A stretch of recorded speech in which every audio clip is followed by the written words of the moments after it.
Hey there, Russ here. Welcome back to the shop. Okay, let's talk about emergency backup system and how big a system you really need. Now, I will tell you, I bought this system right here. There.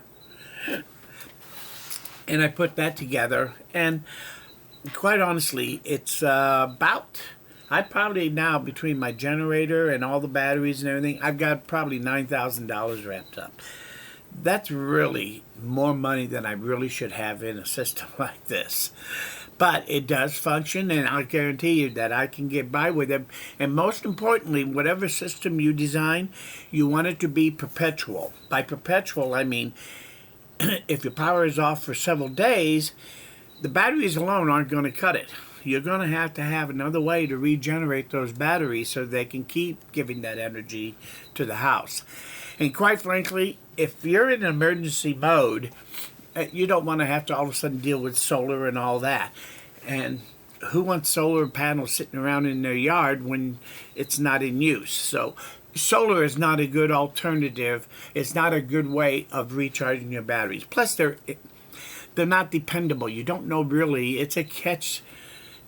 It's a crapshoot to see whether or not you get enough energy in that day, so you have store enough energy for tomorrow's usage.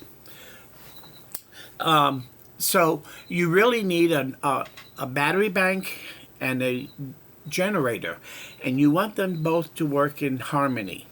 And what do I mean by that? Well, by the end of this video, we're going to have that explained to you. So, first and foremost, your power goes out, and you go, man, I have to be prepared for that when it happens. There is one big question you have to answer, and I never really hear anybody stressing this one point, but it makes all the difference in the world in what size battery bank you get, what size generator do you need, and all these other questions. How long can I go on what I have? Do I have to, in this case, let's say you're going to run it on gasoline. And again, you could run it on propane, and I think you'd have the same thing, but your numbers would just get smaller because propane isn't going to put out as much power, wattage, as gasoline does. So I'm just going to go with gas because that's probably the most common commodity that here in America we can go out and get. If need be. Even in emergencies, there's always some place you can go to get some gasoline. So let's assume that you still have access to gas. Even if you have to drive 40 miles to get it, you can find a place to go get gasoline and bring it back so that you can keep going on your house. But you got to know how much power do you need to run your house when your power goes down. That is by far the most important thing, because everything else builds on that one fact. You don't really want to have too much energy, or you will have wasted money and you're not really utilizing it. And at the same time, you don't want too little either. You want to be able to take care of whatever is happening at that moment. So, and quite frankly, the amount of energy you need, and we'll call that the critical loads. It could vary based on whether it's in summer or winter. Do you need your air conditioner in the summer? If you live in Texas, yeah. I live in Wisconsin. I could probably get by without the air conditioner, and except in very unusual circumstances. And if I had to, yeah, I could run my generator more often, and I even power the air conditioner all day. But we'll talk about all this as we go along. So, but the main thing is what is your critical load normally? And you trying to figure that out that's the hard part. But that's what you have to know, that at least have a rough idea. You don't have to know exactly. I don't know exactly what I use on any given day, but I can tell you that I've studied my power bills, is how I came to my conclusions. And the power bill that I was looking at, it looks like she wants to go outside. Hold on one second while I do this. Go on. Sorry about that. She does come first. Now, ordinarily, I would start this video over when something like that happens. This is my 5th time at trying to make this video, so bear with me as we go through this thing. I really want to get this accomplished this time. So if you're watching this, yay, I made it through the whole thing. But anyway, back to what we were talking about. You got to know exactly how much you're going to have at any given time. And I found that I studied my power bills, how much my consumption, and it has a lot of good information there, how many heating degree days you have that on that month and that sort of thing. So you can figure it out. But basically, I've learned that in the summer months, if I'm not using the air conditioning, is my lowest bill time. And in the winter is probably, and we're talking about just the electric power. I have natural gas, so, but on the electric power, the consumption is probably higher than in the summer with no air. But if I use the air this year, I probably had 2 weeks where I didn't use the air. It seems like all summer. But this year, I used the air conditioner virtually the whole time, because it was like 95 degrees outside every day and only in the high 70s at night. So that's brutal weather, especially for when you're not used to it like we aren't. Excuse me. So anyway, I found that my average is 25 kilowatts per day. That's what I use. And everything I decide is based on that consumption of I need 24 or 25 kilowatts a day from the power company to run my household. So with that in mind, now I'm going to make my own system. Do I have to really have 25 kilowatts for a day's work? And what if I need it for 2 days? Do I need to have 50 kilowatts? No. If you go down in an emergency, and again, just so you know, I call that FOGS, forced off-grid survival. So if you hear me say FOGS, that's what I'm talking about. But when I go into my FOGS mode, they took the power away. I don't want anything to happen. I want my freezers and refrigerators to run.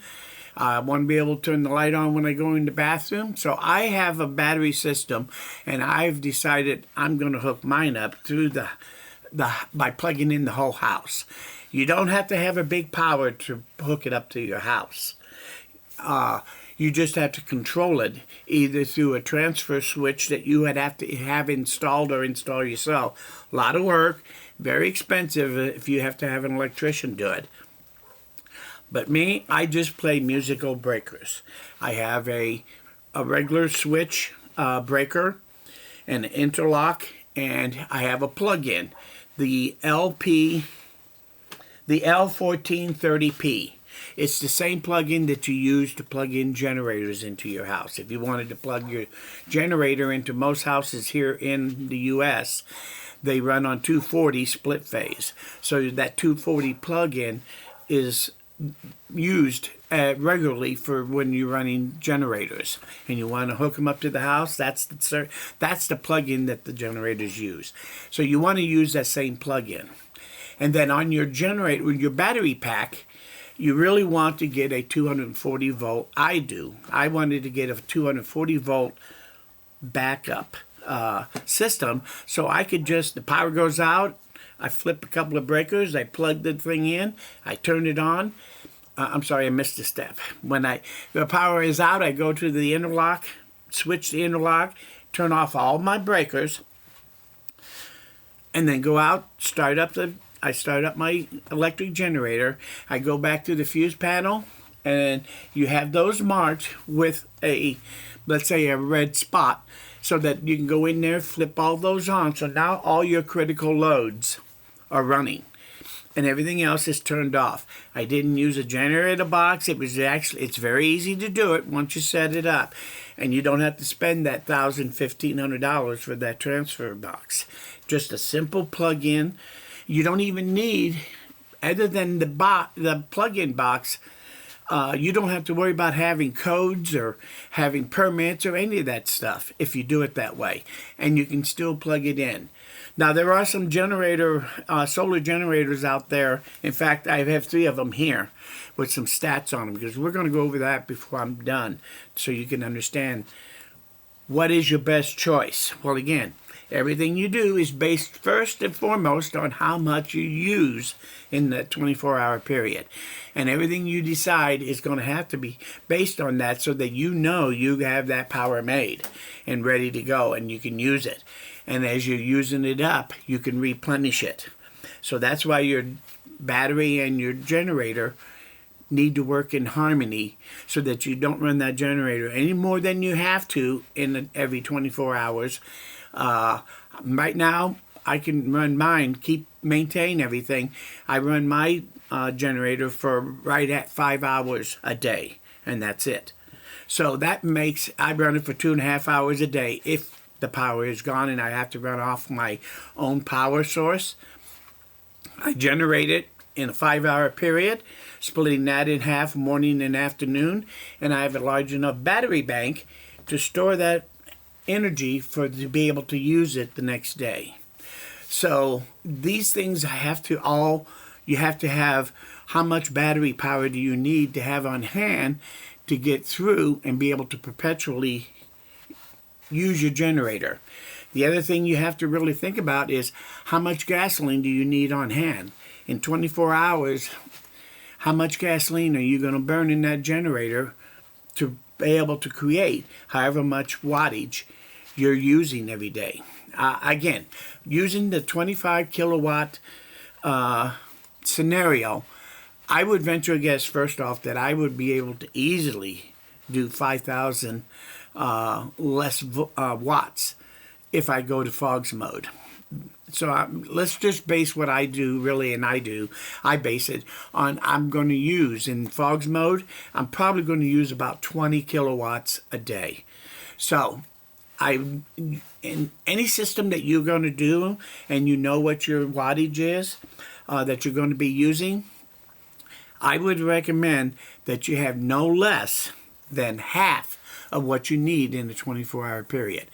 But remember, the smaller that bank is, the more often you're going to have to dip into that generator and fire it up. So it's convenient to have enough battery power to take you through a period. Then you can run that thing for a period of time and charge it back up, and then you can go for that long period again. I would say use at least a 50% battery. So on my scenario, at 20 kilowatts a day, I would need at least a 10 kilowatt battery bank, but that's all I would need. The critical loads I need and what I'm going to be using, I also have estimated that I could actually get by with a 4,000 watt inverter. Now mine is a 6, but that's because I decided that's what I wanted to do. And it is a 240. It just has a plug-in on this thing, so I just plug it into my house and it's ready to go. I can turn it on and it's ready to go. So now that I know that I need, what I'm going to need is something in the 4,000 wattage range for output, and it's going to have to be able to store around 10 kilowatts of power. Minimum. But that's not all. I also have to figure out, well, how much gasoline should I keep on hand? So maybe I wanted to have 3 days of gasoline ready at all times so I can go through 3 days if need be. That's enough time to give me a chance to regroup, decide if I have to pack up and go, or if I have to go get gasoline and bring more gasoline back. That 3 days gives me that buffer zone. So how much gas do I really need to be able to run for 3 days? So you need to also calculate that. So let's take a quick look at a generator and I'll show you how to do. What you're looking for is your kilowatts per gallon. It's like kind of the miles per hour on your car, but it's how many kilowatts per gallon of gasoline that I can make. I look at a 5-gallon can of gasoline. Most people see 5 gallons of gasoline. But what I see is 25 kilowatt hours of power. Because if I take that gasoline, burn it through my generator, I can pump 25 kilowatts into my battery system from that 5 gallons of gas. You need to kind of have a grasp on that number so you can understand what your situation is when your power goes out. So that's a critical information that you need to know. Let's take a quick look at most of these generators aren't going to tell you what that kilowatts per gallon is. But you can figure it out pretty easily. And I can tell you right now, most of them, if you don't want to go through to see what yours does exactly, most of the time, if you have any generator that you're pushing out juice, whether it's a reasonably small one or a very large one, chances are you're going to fall into the range of 5,000 watts per gallon up to maybe 75 watts per gallon. Let me think about that for a second. Yeah, 7,500 watts per gallon. So, and basically that means that on 5 gallons of gas, if you're getting 7,000 watts per gallon, then over 5 gallons, that would be 35 kilowatts of power you have in that 5 gallons. That's why I see 25 kilowatts, because I have my generator, until I start doing some real life scenario testing, which I haven't done, but I don't feel I need to. I have enough to get by until I figure that out, even if I wait till it happens. But you do want to know on your generator, whichever one you get, what is it going to do? Here's another example. Like I said, I calculate mine to be about 1 gallon per 5,000 kilowatts. 5,000 watts, excuse me. So let's look at it, and that's a 240 generator. It's the Predator 8750. It's about 10 years old, and its running is at 7,000 watts. So if I'm running 5,000 watts, I'm running at about 70% load on that. So at half load, I could get that down a little lower, but it just depends on how much you really want to make, and calculate that into what you're going to need every day and divide it out so that you can put it out in a reasonable amount of time. The bigger your generator, the more watts and the bigger charge that you can put into your generator, into your home bank, that's going to make a difference too. So most solar generators will give you about 1,800 watts maximum. And some of them are pretty stingy, and they get you down to about 1,200 watts when you plug it into the wall. Now, be wary of that, and make sure how that figure actually goes into what is going on with how long it takes you to charge that up, if you're trying to charge it up with a generator. Because that's where you're going to plug into your generator so that you can charge the battery up.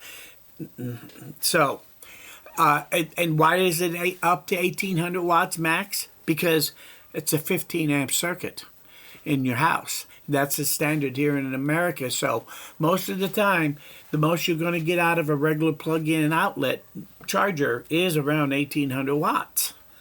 So now that you know all that, you look at these different units, and let's talk about this real quick, because we're going to be going back and forth with it as we go along.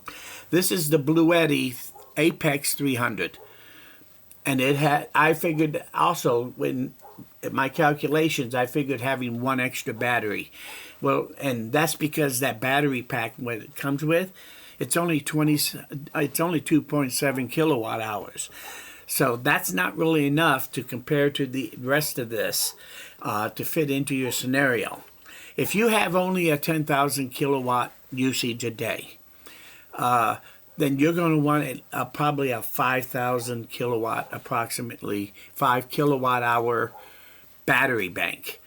And so because that would be half of what your usage is in a day. This one did not quite get to that. So one battery, though, it brings the price up to where all three of these are pretty close to the same price, and now they all have reasonably close to the same amount of storage.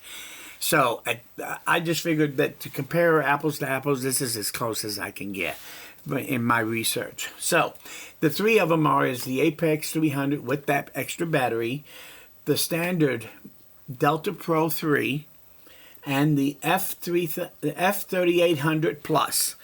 Now, why did I pick those three? Well, not only they are pretty comparable in that and everything that you get from it. That means that they're all priced about the same, really. But they all have a 240 output. And that's what I need for my use. So that's why I've shown you those. If you don't need 240 volts, if you don't have any 240 volt critical loads that you may need to run in your house, then maybe you can get by with 120 volts. If all you're going to do is plug your refrigerators and a couple of TVs or something and run cords all over your house and run everything off of that, that's fine too. You can do that.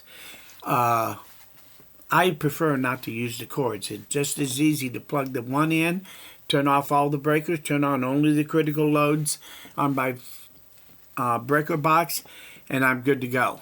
And no cords to pick up later or trip over while they're out. So that's why I prefer the 240 units. And they're just starting to catch on to that in the market. You notice, because all of these are pretty new models. They weren't around much over a year ago. So they're just now figuring out that you don't, if a person wants to run their, generate their house, just plug everything in through that plug-in. Heck, if you had only a generator, that's what you would be doing already. The only difference is I'm going to use that plug-in for the battery bank, and then when I need to charge up my generator, rather than having to unplug and plug it in to charge it, I can just plug it in to charge it while it's still running my house. So that's why I picked those 3 units. And so when I refer to different things, it's because in my mind that 240 volt is a critical thing that I would want so that I can hook up to virtually any house here in North America, because they all have the same 240 setup. And as long as you have this plug-in on your house, on a breaker into your panel, then you can backfeed your house when you turn off the main power and turn that breaker on. You can run your house off of that just as if you were running off of the grid power, with the exception that you're not going to have as much power. You're not going to have 200 watts, or excuse me, 200 amps to run. You're only going to have up to 30 amps. And most of these really are in the 25 amp range rather than the 30. Rather than 200. So, but you can run your house on 30 amps if you're thrifty about it. You know, stay away from the electric stoves and the electric dryers. And, you know, if you have those types of things, it's going to be tougher for you to put together a good setup. But you can do it, but it's going to be a lot bigger than what I'm talking about here. And because I don't have any of those electric items, I have natural gas. And when power goes out, the natural gas still works. So I don't have the same problem that you would have. So, but you still can learn, I think, from the things I've been telling you here. You should still be able to learn from them to make your system. These are all the critical things you need to know. So you need to figure out what kind of generation you're going to create. This one here will create 2,000 watts at running time. And I know that at running time, I can get around 7,000 watts per gallon out of this unit. It's a 7-hour per tank full at half load, it says. It has a 2-gallon tank on it. I rounded that off to 2 for the math. So it's a 2-gallon tank. It can run for 7 hours at half load. Well, the running load is 4,000. That means at 2,000 watts, I'm going to use, in 3.5 hours, I'll be able to create the power. It's starting to go confusing in my mind. But I think you have the idea of what I need. So you can calculate this. Just pay attention to the specs of that unit and try to figure out how many hours do you get per tank full at half load. They usually will give you that statistic. And if you know that, you can calculate from how many gallons there are by how big the half load is, and then multiply it out to figure out how much it takes you 3.5 hours to run a gallon of gas on this thing.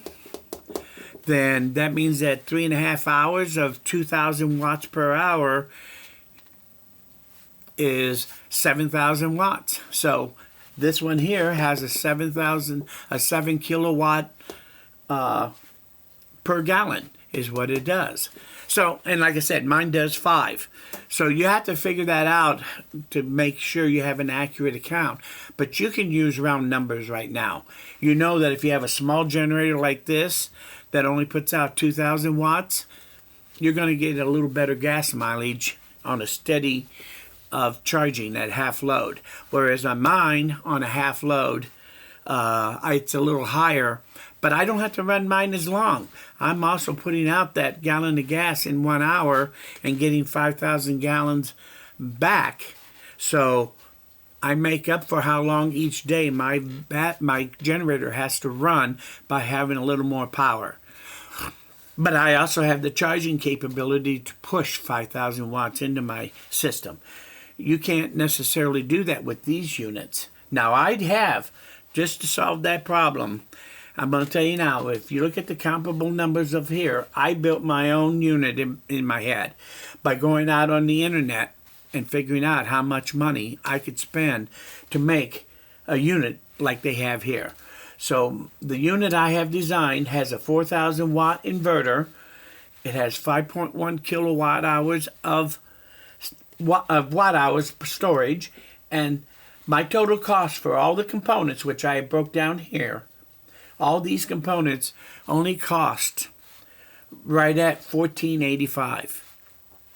So for $1,485, for $1,500 compared to $3,000 for those, I can actually build this unit. Now, I hate to say this video is going to have to end.